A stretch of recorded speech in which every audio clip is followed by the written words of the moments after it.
yours here. Thank you. Well, so I have my Kleenex. I wasn't expecting to need it before the speech. I just wanted to thank you so much for having me today and for the amazing warmth and love that you've already shown, as well as such a beautiful award. It's certainly much more than I ever expected.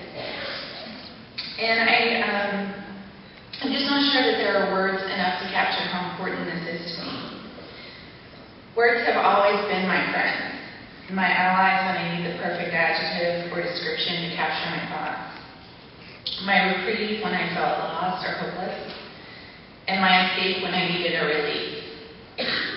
Words ultimately brought me here today as I began my journey of speaking about our military life a few years ago. But as I sat to write the words I would say to you today probably 30 times, they failed me completely in attempting to capture my emotions and gratitude for this moment.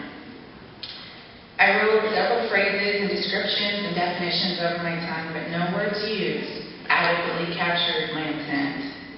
I first went for the fail-safes, the ones that we've all heard, the ones that we know, tried and true for military spouses: patriotic, stoic, steadfast. And my brain fell upon the most recent description of a military spouse: resilient. Supposedly, I am standing here today because I'm resilient. We are all here today, supposedly, because we are resilient. But thinking about how I got here and what brought me to this day, I believe this word couldn't be further from the truth in describing what we do or what we are as military spouses. Resilient, according to my lovely fit dictionary that I love, means returning to the original form or position after being bent, compressed, or stretched. I think if any of us were to describe our lives bent, compressed, or stretched, it would be very accurate. After all, we know the full impact of war and what it means to bring our men and women home. However, it was the returning to the original form or position of that definition that didn't sit well with me. I don't know about you, but when I think of my original position or form in this military life, I certainly wouldn't want to return to it. You see, I don't want to go back. I want to move forward, and I want to grow. My original position and form in this life was naive, hot-tempered, impatient, and feisty. I'm still pretty feisty, so at least some of my original state made it through. In the beginning, though, I was determined nothing could or would change me. That no matter what, I would retain that original form, and nothing could break me. And true to military spouse form, I was determined I could do this completely and totally on my own. And then a deployment happened, and happened again, and yet again. To say that those 3 deployments changed me is an understatement. And in no way did I remotely resemble that young, naive girl anymore. And in no way did I bounce back to that original form. And I'm thankful I didn't. Because I've grown, learned patience, empathy, forgiveness, and newfound resolve. But in no way did I do this on my own. As I sat reflecting on the past few years of my military spouse life, I began to think of the women who impacted me most. And this is where I will cry. The ones who helped me push past obstacles. The ones who didn't pull me back, but helped me stand and walk forward. You see, the word resilient doesn't capture them for me. Only one word came to mind: transformative. Military spouses are transformative. As that thick black dictionary explains, they are emblematic in creating and nurturing a marked change in our world, one that is for the better. For example, 3 years ago, just after I'd written my book about my husband's second deployment, fully detailing the anger and frustration, as well as the long journey back to family, I was terrified and locked in my own fears of being judged being called a whiner, unpatriotic, selfish. I worried, and I thought, why did I deserve to tell my story? After all, he was the one who went to war. I had been in gymnastics class with a young son for over a year, and in that time I watched a woman who had children the same ages as mine. And I knew from listening to her speak that she was veteran, that her lungs had been burned from chemicals, and that she was going through a third deployment. And I knew I needed something from her.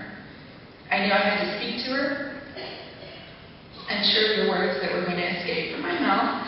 I knew I needed to talk to her, but about what? I had no clue. And as I approached her, having never introduced myself, never spoken with her before, the words, "Do you ever just get really angry?" fell out of my mouth. I was shocked that I had let such honesty loose in such a public place. And I was as close as I get to embarrassed. But silently I begged her to hear me, to understand and somehow know I felt trapped inside my own fears and beaten by my own mind. My heart, full of fear and self-loathing, were wrapped in those few words. Handed to her from my very last reserve. Without missing a beat, she said 3 words that changed my life. She looked me in the eye with more understanding than I had ever encountered, and she said, "All the time." Those 3 words transformed me because I was no longer alone. And that day, Christina Piper and I set out on a personal journey of friendship and shared truth together. And together we were made. Today she is here. Once again by my side, once again transforming me, hearing me, supporting me, and loving me as only another military spouse can. Without her there, I have no doubt I wouldn't be standing here.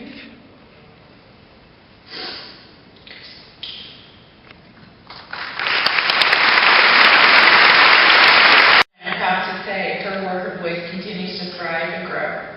As word spreads, there is a place to be, to exist, and to transform the lives of others. As women like Selena, Jill, Devin, Nicole, and thousands of others continue to speak, pushing us beyond our original forms, changing our hearts for the better, and lighting a path and sharing their stories so another will know she is never alone in this life, never without a friend there, ready to lend a hand. And then there was the hand that reached across my backyard fence as another military spouse, a VFW and American Legion Ladies Auxiliary spouse, extended her friendship. When I first met Eleanor Geisler, I knew I would care for her, as she never left the house without her face on, as she said, and loved spoiling my children with hugs and lots of chocolate. Everything about her reminded me of my mother, of my grandmothers I had hardly knew in growing up. But it was the words she spoke on the day my husband left for the third deployment that transformed me. She asked, "When is he leaving?" And I responded within a few hours. Her eyes welled with tears, and without missing a beat, our brand new neighbor that we had just met, who truly understood the meaning of pride and service, said, "We will drop him off, and we will take care of you while he is gone." And they did. Through shared food, treats for my children, and a place to turn when the days had gone too long, or I waited anxiously for word from him. She and her husband, Daryl, took care of me, hugging me when I felt lost and helping me stand when I wasn't sure I could any longer. She is still standing with me, still extending her hand in friendship through letters, phone calls, and the love and support and regret that she couldn't be here to stand with me today. The words from the spouse that changed my trajectory yet again and ultimately brought me here today came from my very own Madam President, Arlene Ashworth. As the spouse suicide rate climbed, the continued feelings of invisibility of spouses soared. As many young military families in today's military search for a light at the end of the tunnel, I searched for guidance. For the cavalry we all desperately needed to ride in on that horse. For the one place I knew we had a solid ally, and that was the American Legion. Knowing that President Ashworth had become a member of her Worker Voice, I emailed her and hoped she would be willing to hear me. Knowing the divide between yesterday and today is often filled with chasms of uncertainty. Without hesitation, she responded with, "I have been here all along, hoping and praying for the day you would reach out. We are here, ready. Tell us how to help." And just like that, my life transformed again, showing me the power of her convictions and the truth behind her belief in the power of one. She let me know, and let all military spouses know, I have a voice and a place to turn when it becomes too much. I knew no matter the battle, we had you, ready to help us stand again. We had you in the wings, ready to lift us. We had you, ready to hear and prepared to stand for us, if need be. We had all of you, and that has made the difference. To receive a award such as this is amazing, but to receive an award for such an astounding, innovative, transformative group of women is truly humbling, and more than I could have ever hoped for. I am standing here today on the shoulders of many who truly understood we cannot be complacent. We cannot walk past our fellow spouses suffering in silence. I am standing here today with the words of those who truly understand the ripples and repercussions of our actions echoing and resounding in vibrant truth behind me. I am here today because Chris, Eleanor, and President Ashworth, and countless other spouses have chosen to be far more than resilient. They've chosen to be transformative. I thank you so much for an honor. And I accept this for every military spouse out there who has ever felt alone, ever felt as if no one is listening or no one cares. I accept this award for her, the spouse who has within her the voice, the power, and the words to better her world. And to her, the transformative military spouse waiting to hear the sentiments to change her trajectory, I dedicate the powerful words of Dr. Maya Angelou, the words that originally set my feet on the path leading me here today. You may trod me in the very dirt, but still, like dust, I'll rise.